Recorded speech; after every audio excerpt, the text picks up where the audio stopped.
If you think you know many words, but when you want to speak, you can't use them, then watch this video. Hello, my name is Maddie from POC English. We all know that we need words to speak a language. If we don't learn words, how can we speak? If you don't have the ingredients, how can you cook? It's just not possible. However, sometimes we have a lot of ingredients in the fridge, but we still don't know what to cook. Has this ever happened to you? It's the same in English language. You learn many words to expand your vocabulary, but when you want to speak, you don't know what to say or how to say it. You are lost for words. Why is that? Why does that happen? When you have the ingredients, why can't you cook? It's because you have the ingredients in the fridge. If you open the fridge, you can see the ingredients, and then you can think of something to make. However, if you don't see them, although they are in the fridge, you don't know what you have. So, you don't know what to make. The fridge here is an example of your brain. You have many words in your brain. If you see them in a text or if you hear them, you recognize them. You know what they mean. However, when you want to speak and when you want to write, in general, when you want to communicate, you can't. They are in your brain, but you don't know what you have. So you can't use them when you want to speak. But what is the problem here? The problem is that those words are passive in your head. They are not active. What is a passive word and what is an active word? In general, there are two different categories for all the words we learn. They are either active or passive. Now, what is an active word or an active vocabulary? Your active vocabulary are all the words that you know, and when you want to communicate, you can use. For example, if you want to speak or if you want to write something, you can use them. They are in your brain and they are active, so you can use them to communicate.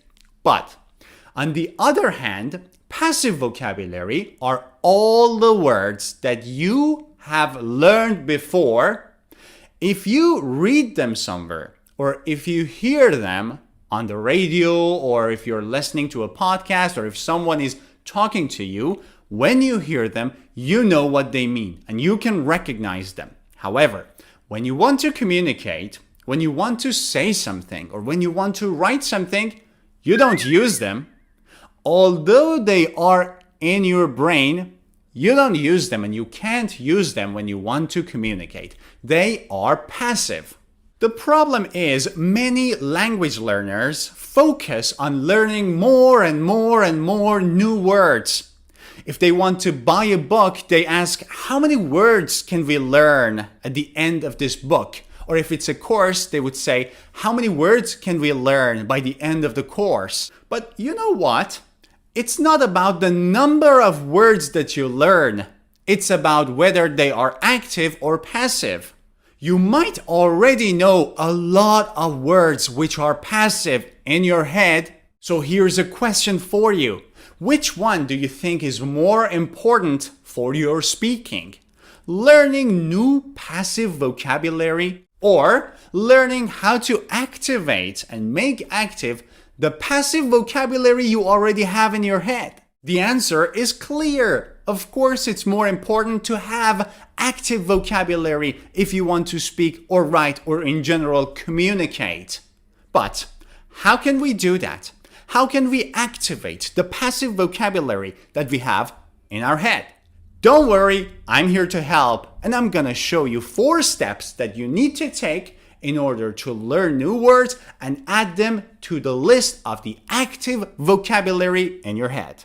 To do this, you will need to have your own personal dictionary. Now, this is a notebook.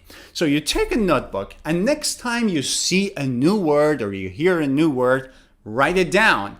Many students would stop here and make a list, a long list of many new words with their meanings.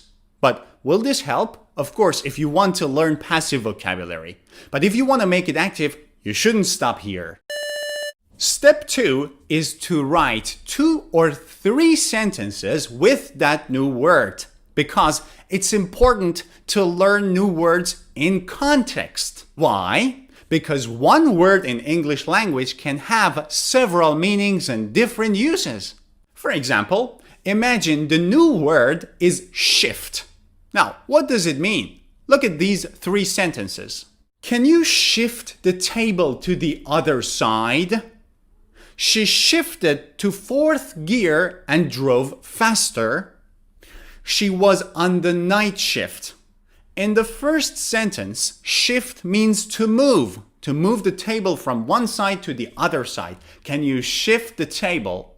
In the second example, does it mean to move? No, it means to change.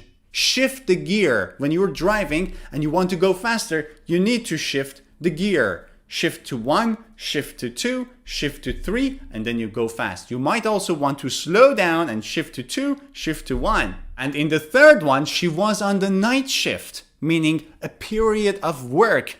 During the day, workers might work in the night shift or in the morning shift. So you see that in 3 different sentences, the same word has 3 different meanings.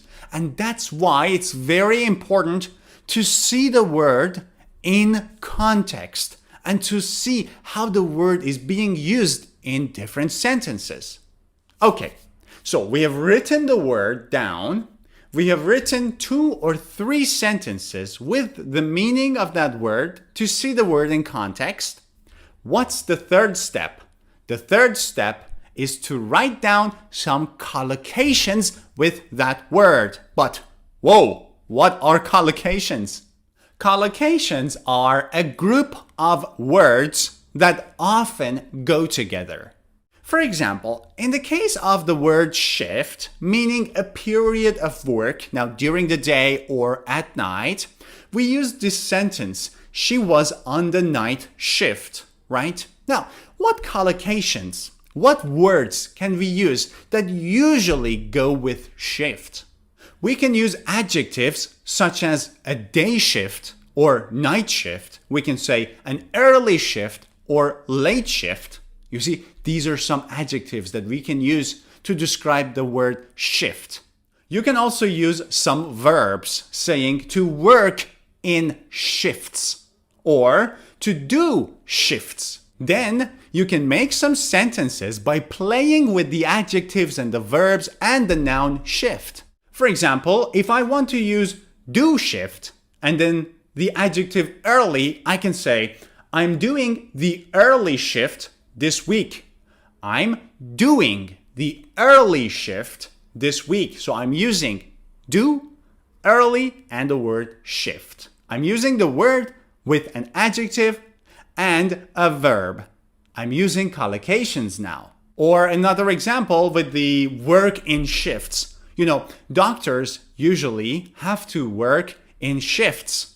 Some doctors work in a night shift, others work in a morning shift. So, you see, work in shifts, do shifts, early shift, late shift, morning shift, night shift. But how can we find these collocations? I'm going to show you an online tool. There are many online dictionaries, but this one is one of the best. It's ozdic.com or Ozdic if it's easier to remember, and you see it has written collocation dictionary.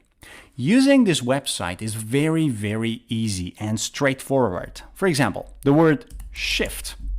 When you search the word, you can see the different meanings that this word has, right? Shift meaning change, or shift meaning division of the working day. Now, this is the meaning that I want to show you the collocations for. We have adjective collocations, verb plus shift collocations, shift plus noun collocations, and prepositions that often collocate with this word. Now, starting with the adjectives, you can say double shift, long shift, or split shifts, right? I agreed to work double shifts for a few weeks. Or we can also say a day shift, early shift, late shift, night shift, 8-hour shift, 10-hour shift, afternoon, evening, morning, weekend shifts. In terms of verbs that collocate with shift, you can see be, come, or go on a shift, do a shift, work in shifts. I'm doing the early shift this week. I didn't realize that I'd have to work shifts. The clinic is staffed by 10 doctors who work in shifts. You can also say, change your shift. It was 8 a.m. and the nurses were changing shifts. My husband has changed his shifts from the afternoon shift to the night one. Or be or go or come off, right? Okay, and that was with the collocations. Now, the last step, step 4. Before we get to the 4th step, I want you to give this video a thumbs up. If you're new to my channel, don't forget to click subscribe and turn on notifications. Step number 4 is to write a paragraph with the word that you have learned and its collocations. This step is very important in order to activate this word in your head. Here is a short paragraph that I have written using the word shift and its adjective and verb collocations. Let's take a look. There is a clinic near my house.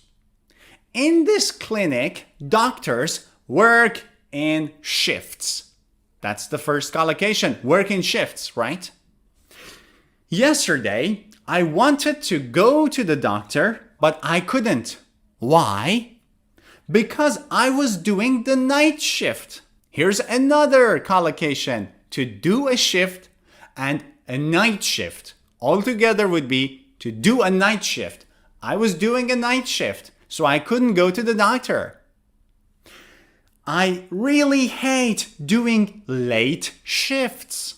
And here's another collocation, do late shifts. So you see, by writing a very, very simple and easy paragraph, I can actually use all the collocations that I have written for this word in my dictionary. So this page in your dictionary would look like this. The word shift, 1 or 2 or 3 examples, like she was on the night shift.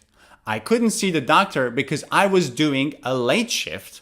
A list of collocations, like early shift, late shift, morning shift, night shift, as adjectives, and to do a shift or work in shifts as collocations, and a short paragraph that we just read together. And this will be this page in my dictionary. I want you to remember that learning never ends. So, whenever you have some free time, take your dictionary, just, flick through, and then read the paragraphs that you have written. In these paragraphs, you have the word in context plus its collocations. And in this way, you can review the word perfectly well. You might say that this will take forever. That's true. It might take longer than just writing the word and the meaning of the word. But the reason why you can't use the words that you learned when you were speaking is because they are not active. There are no shortcuts in learning. You have to spend time if you want to really learn something, right? I hope you've enjoyed this video. Let me know what you think about this method in the comments down below, and see you in the next lessons.